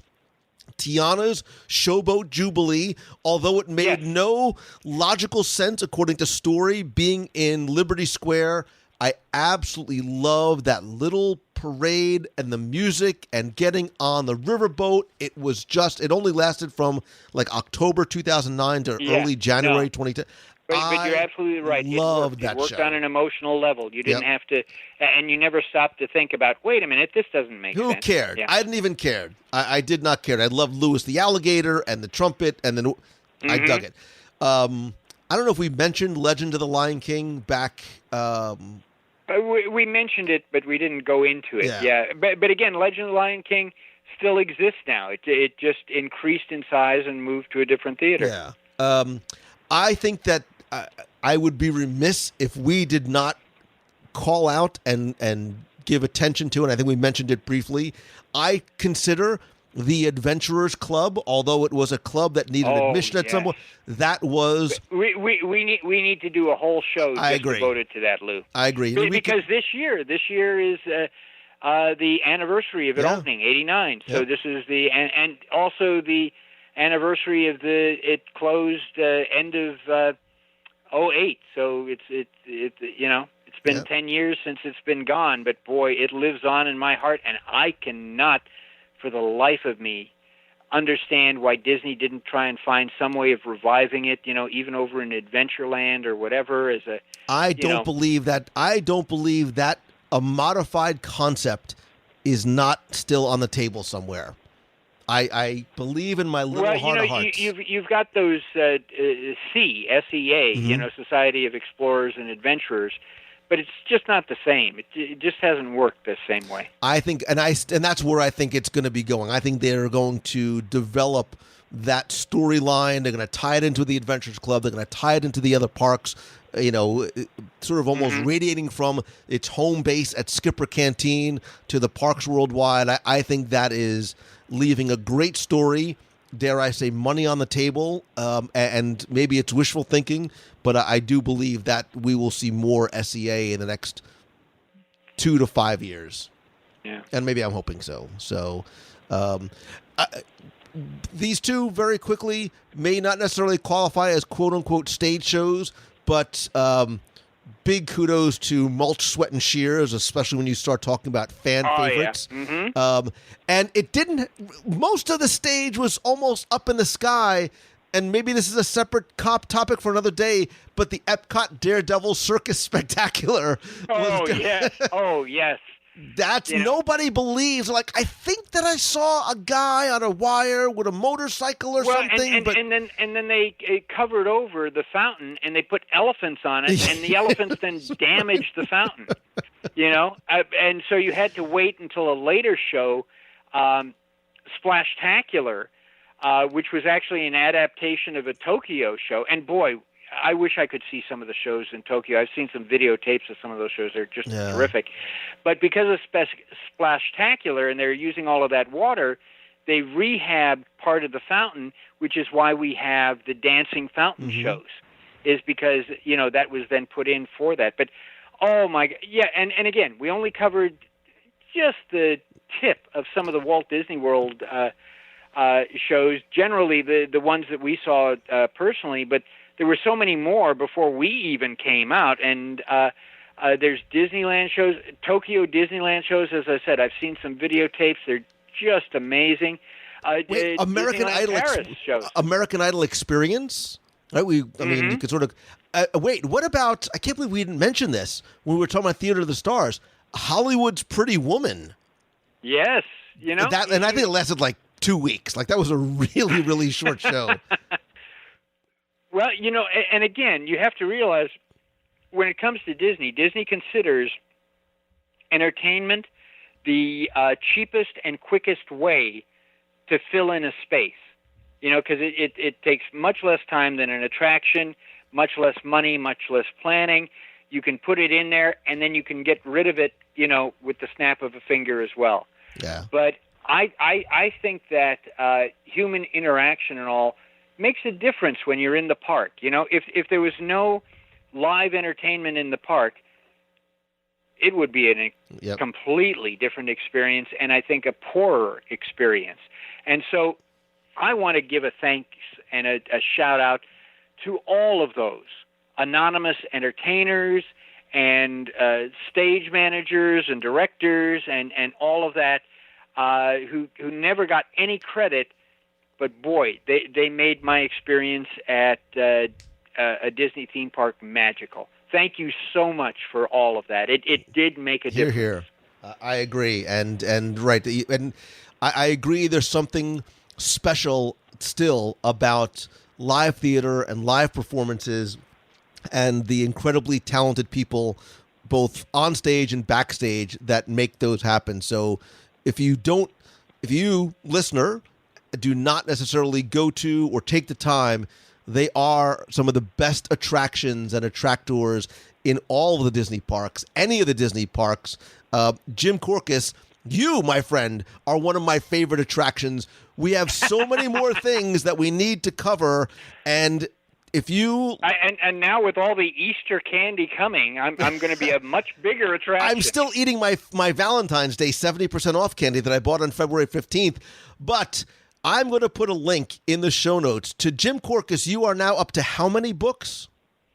Oh, gosh, almost 25. I've got a new book coming out end of March, which we'll be talking about. But for those who want to hear more stories, go pick up Vault of Walt, Volume 7, the Christmas edition. It has a section just on Christmas stories about Walt, a section of Christmas stories about the parks, even including shows and attractions that no longer exist there, a section on Christmas stories of movies and animation like Prep and Landing and Nightmare Before Christmas, all of that, and a section on miscellaneous like Toys for Tots and Macy's Parade and all of those things. And remember, I'm an orphan, and this helps pay my bills is buying those books. And we've got a spectacular book coming the end of March, the Walt Disney World 1971 Companion, covering the entire history of the creation of Walt Disney World from 1958, when Walt first had Buzz Price do a survey of the East Coast and particularly Florida, all the way through the end of 1972. And that'll be coming out the end of March, so keep your eyes open for that. And Lou says he might have me back on so I can share some stories. We're going to do a companion podcast about Walt Disney World before opening day 1971, and it'll be a great tie-in to the book. I'm going to put a link in the show notes to not one, not two, but all of Jim Korkis's books. So if you go to WDWRadio.com, click on this week's podcast, you'll find it there. While you're there, Jim and I want to hear from you. What is your favorite extinct stage show or show from Walt Disney World? Leave it there. Go to Facebook.com. Actually, go to WDWRadio.com/community. I'll post the question there in the Box People group. And Jim Korkis, big round of applause for you, my friend. I love doing these shows with you. I love the joy and the passion and the stories that you bring, and I cannot wait to do this again. Lou, you've always been a great friend. For those who are listening, thank you for hanging in there so long. I know that this was a long show, but, you know, we get passionate and excited about Disney history, and may all your Disney dreams come true. I dig it. All right, brother. Thank you so much. Yeah, I don't think we can do a short trip.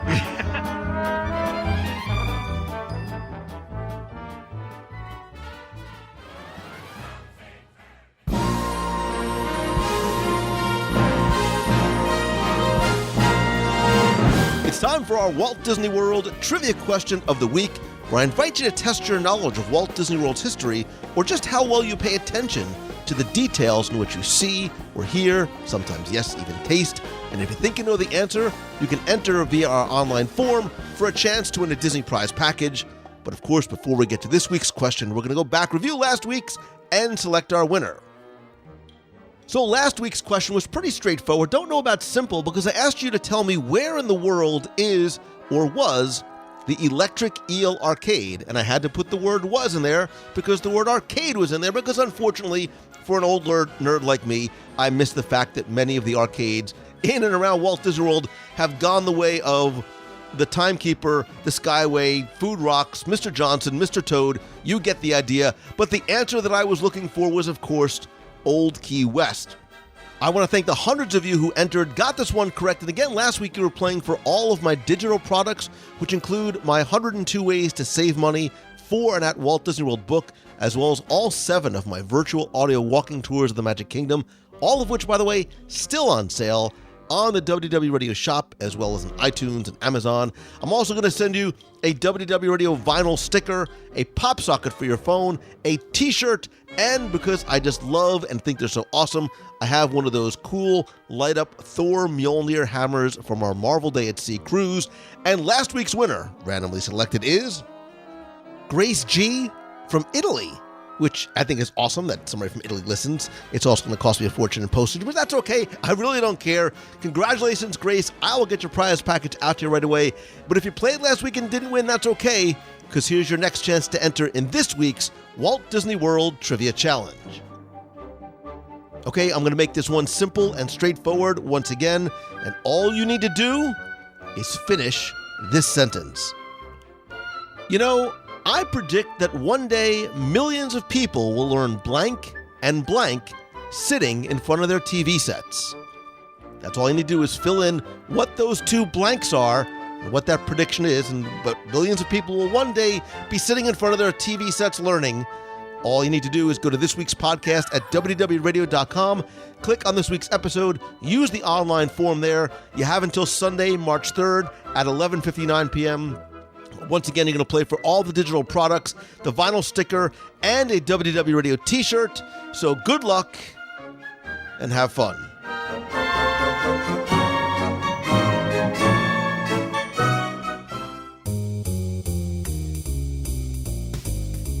That's going to do it for this week's show. Thank you so very much for taking the time to tune in this and every week.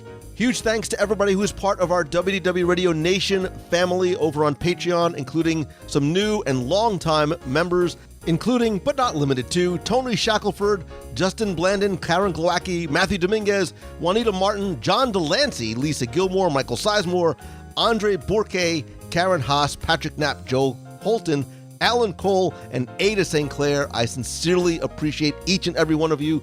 And if you want to find out how you can not only help the show, because it does help immeasurably, but also get cool rewards every month, including new scavenger hunts you can do at home or take with you to the parks. We also have a private Facebook group, Magic Band covers, logo gear, t-shirts, monthly care packages from Walt Disney World, as well as exclusive live video group calls where it's not just you watching me, but we're all on the call together. Those are so much fun.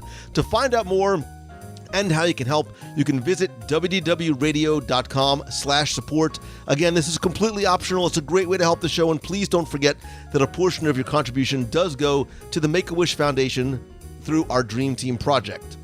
And of course, I don't want your experience with the show to end when the show does, so that's why I want to hear from you, to talk with you, for you to be part of the community and conversation. Go to wdwradio.com/community. That will take you to our Box People group on Facebook. That's where the conversation takes place. You can also connect with me other places on social. I am at Lou Mongello on the Twitter and the Instagram, LinkedIn, Pinterest, and what else am I missing? I think that's it. And you can also connect with me. It's also my personal profile on Facebook as well. Don't forget that in addition to the podcast, I broadcast live every week, sometimes more than once, but every week on Wednesdays at 7:30 p.m. Eastern. That's when I broadcast WDW Radio Live, where you are part of the conversation. We'll talk about this week's Walt Disney World news, as well as anything that you want. Sometimes it's from the home studio, sometimes it's from out in the parks. And if you turn on notifications on the Facebook page and the group, which you should anyway, you'll also get notified when I'm out and about from the parks as well. I want to hear from you too, so if you have a question I'm going to answer on the show, you can email me, lou@wdwradio.com, or call the voicemail. Even better, be part of the show at 407-900-9391. And of course, you know, as much as I love connecting and talking with you online, nothing beats a handshake and a hug. That's why I continue to do events, meets of the month. Our next meet of the month will likely be the weekend of the 30th of March. Stay tuned to the events page at WDW Radio on Facebook. We also have one spot left for our group Adventures by Disney to Japan. We have lots of spots left for our cruise out of New Orleans in February next year. Also stay tuned for some other group events coming up in the future. I also do some on-the-road meetups as well as I travel to speak. I'm going to try and line one up for San Diego next month for Social Media Marketing World. But if I can come to your business, your conference, your school, your event, visit LouMongello.com, find out some of the different topics I can speak about. And also, I'd love to be able to help you do what you have helped me do, which is turn this thing that I love into this thing that I do. So whether you are a content creator, have a brick and mortar shop, have an idea, or just want to grow what you're doing, visit LouMongello.com. I am going to be opening up spots for my weekly live mastermind group, which meets every Tuesday night. Again, if you go to LouMongello.com, you can find out more there. There's also an application that's going to start up sometimes next month. Also, stay tuned. I'm going to open up tickets for our mastermind retreat this June here in Walt Disney World, limited to just 10 people. We get together for a weekend in a luxury vacation home not far from Walt Disney World and really dive deep into your business, have a little bit of fun, a whole lot of food as well. To find out more, to see pictures of the home as well as videos from last year, visit LouMongello.com, click on the retreat. Also, we still have spots opened up for our Momentum Weekend Workshop in Walt Disney World. It's a 2-day event, September 28th and 29th. super early bird pricing is still going on now, so you can literally save hundreds off your ticket. Thanks as always to Becky Mankin and the team from Mousefan Travel at mousefantravel.com. Whether you're coming to World or Land or Aulani or a cruise, or you want a vacation home, they can help you no matter where you're going. They will still give you that same level of personal attention and exceptional service. Thanks always to Tim Foster over at Celebrations Magazine. You can find him and order subscriptions and back issues at celebrationspress.com. And as always, my friend, and you are my friend, all I ask is that if you like the show, please help the show by spreading the word, letting your friends know about it. Tweet out that you're listening, share on Facebook or other social accounts, and if you can, take 10 seconds. It's all it's going to take to rate and review the show over on iTunes. I want to thank some recent reviewers like S. Schools42, who says Lou is the epitome of Disney spirit. It's a must listen to for any Disney fan whose love of all things Disney is infectious. His guests are excellent, and he's gracious and enthusiastic host. Thank you. The true magic of this podcast is Lou's positive spirit. Whether he's doing a restaurant review, a top 10, a hidden treasure, or anything in between, his passion and positivity make the podcast unique and leave you wanting more. Lou personifies the Disney commitment to excellence and service.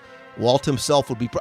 S. Schools, I am literally getting choked up, and I appreciate that because I am passionate, I am positive, for no other reason than it's who I am. And maybe that's not for everybody, and that's fine, but I love this community, I love this place, I love talking about things and doing things and hopefully bringing you something every week, sometimes multiple times a week, that simply makes you happy and brings you a little bit of joy to your day, your week, your job, wherever you might be. So I appreciate you saying that.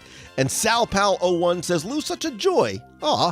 Lou has a delightful, positive personality. It's a pleasure to hear how excited he is about one of my favorite topics, which is Disney. Such a great taste of Disney magic while I'm commuting or taking care of chores at home. Thanks, Lou. Thank you, Sal Pal. Thank you, S. Schools42. I cannot tell you how much that means to me. If you want to rate and review the show, just search for WDW Radio on iTunes or go to wdwradio.com/iTunes. I'll show you how to do it. Link to you right there. Finally, again, thank you, not just for the kind words and the reviews, but for listening this week, every week, this far into the show too. I am so grateful to you and for you, and if I can help you some way, I mean it. Let me know how I can do that. And whatever that thing is that you want to do, that you're striving to do, that place or that thing that you are trying to achieve, just remember, if you want to find results, you have to get rid of all the excuses. And again, I want to try and help you do that. So reach out to me, come to the retreat, come to Momentum, however I can help you. But my one wish is that you have your best week ever. And I hope that it's a delicious one too. Go eat something yummy. I'm about to go do the same thing when we're done here. Thank you so very much for listening. So until next time, see ya. Hey, Lou. Ben Burke calling from Charlotte, North Carolina. I'm calling you in between my runs. I just did a quick run, and now I'm going to do some strides. But I usually listen to your podcast during runs. I used to be able to finish an episode during a run, but unfortunately now I have to pause your episodes. It's nice. I can listen to one episode now for multiple runs, but I used to be able to get through a lot more during the week. So I always look forward to a new episode coming out. Now I'm going backwards. I think I'm switching back and forth between new ones, and I just finished episode 465. We'll keep going backwards. I love the episode talking about cruises. I am a avid wannabe cruiser, and so I have a question for you and maybe all the listeners. I'm contemplating going on a cruise. I definitely want my first one to be a Disney cruise, but the price has me scared a little bit based upon other cruise lines. So should I have Disney be my first one, or should I wait and save up and maybe go on another cruise, experience that, and then have Disney be the creme de la creme? Thanks for all you do, and we'll talk to you soon. Hey, Lou. This is Brad Hubbard from Lexington, Kentucky. I had to do a good bit of traveling this weekend, so I had time to listen to your recent podcast on the Marvel cruise. very entertaining, and excited to maybe do that one day. My family's never been on a cruise or a Disney cruise at that, so maybe that'll be our first one that we go on. The main reason I actually wanted to call is my sister-in-law, Blair, just recently started the Disney College program, so I wanted to give her a shout-out. Go, Blair! Proud of you, girl. All right, well, I hope you have a good one. And hey, Lou, this is Andy from the Minneapolis-St. Paul area of Minnesota. Stuck in, well, not so cold weather right now, but love show 543 on what to do when it's cold out at Walt Disney World. I was down there for work in December, had a free evening, and went to Mickey's Very Merry Christmas Party, where it was about 50 when I arrived. And being the northern boy that I am, I had on shorts, long sleeve shirt, and a jacket, a light jacket, and flip-flops. I was impressed with the half a dozen northern people I could pick out who were doing the same thing in shorts and flip-flops. And when the temperature dip just night went on, when it was in the 40s, and I think it was about 42 when I left, the amount of people that were bundled up in jackets, gloves, and hats. And for me, I'm thinking, hey, this is actually warm out. The highlight of the night was it was a great time at the Very Merry Christmas Party. I had a chuckle when I was getting on the ferry boat to bring me back to the parking lot. When I was walking on to the boat, the captain came on and said, hey, we have a northerner on board. The only ones that are crazy enough to wear shorts and flip-flops when it's just cold outside. And had a good laugh with one of the other gentlemen working the ferry boat. He was a retired principal from the area, and we were chuckling because he was bundled up and saying even though he was at one point a northern guy himself, he has quickly, as it sounds like you have, becoming kind of a weather weenie. But anyways, love the show. Keep up the great work. Thank you. Hey, Lou. It's Christine Morrison from Flowertown, PA. It's Wednesday afternoon, the quiet before the kids come home from school. It's my day off. I went running this morning because it's so nice and warm up here compared to last week. Listen to you and Timmy Foster doing a top 10. Woohoo! I was waiting for one of those.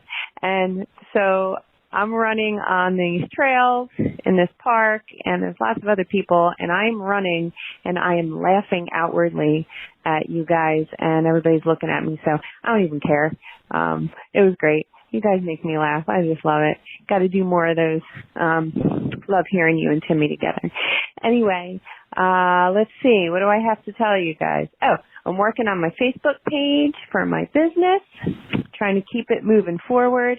It's doing really, really well. I'm really, really busy, and I owe it partly to all of you guys for giving me such positive reinforcement. And somebody posted on WDW Radio how they, on the Box group, how they like our Box group and podcast the most as far as the Disney ones go because we are so positive. So, and it's true. There's never anything negative on there. Everybody's so encouraging to everybody else. I loved the post about what does everybody do for a living. That was so much fun to read. Everybody really got into it, and it was really kind of cool to see what everybody does for a living when they're not obsessing over Disney. So have a great week, everybody. Make somebody smile. And I'll see you guys in the box on Wednesday night. Bye.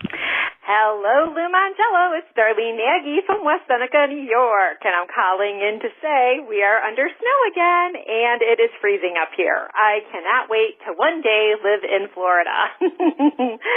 There are 344 days left until the WDW radio cruise out of New Orleans, and then there are 200 and, oh my goodness gracious, 28 days until that Japan trip that I just heard there's only one room left. So if you guys are interested, contact Becky Macon at Mouse Fan Travel for that information. And I have 96 days until I am back down in Orlando for a few days. I can't wait. Can't wait to get back to Disney Springs and try another new restaurant. Have a magical night, and everyone stay warm. Talk to you real soon. Love ya.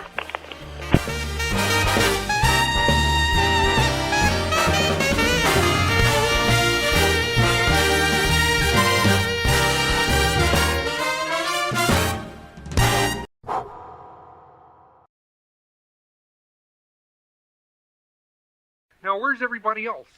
Oh, they're coming on the monorail. But, Fozzie, the monorail doesn't come through here. It does now.